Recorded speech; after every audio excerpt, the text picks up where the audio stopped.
ಆಡು ಮುಟ್ಟದ ಸೊಪ್ಪಿಲ್ಲ ನಿನ್ನ ಮೆಚ್ಚದವರ್ಯಾರಿಲ್ಲ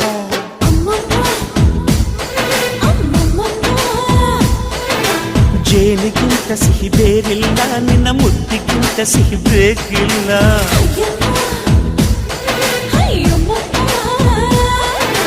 ಕಣ್ಣು ಕುಕ್ಕುವ ಬೆಚ್ಚಿ ಬೀಳುವ ಅಂದವಾದ ಹೆಣ್ಣು ರುಚಿ ರುಚಿಯ ಬಾಯಿ ಚಪ್ಪರಿಸ ಸಿಹಿಯಾದ ಹೆಣ್ಣು ಅಯ್ಯೋ ತಿಂದು ಬೇಗಿದರು ಆಸೆ ತೀರದ ಪಂಚಾಮೃತ ಇವಳು ಅಮ್ಮಮ್ಮಮ್ಮಮ್ಮ ವಯ್ಯಾರಮ್ಮಮ್ಮಮ್ಮ ಅಮ್ಮಮ್ಮಮ್ಮಮ್ಮಮ್ಮ ನೀ ಸಿಂಗಾರಮ್ಮ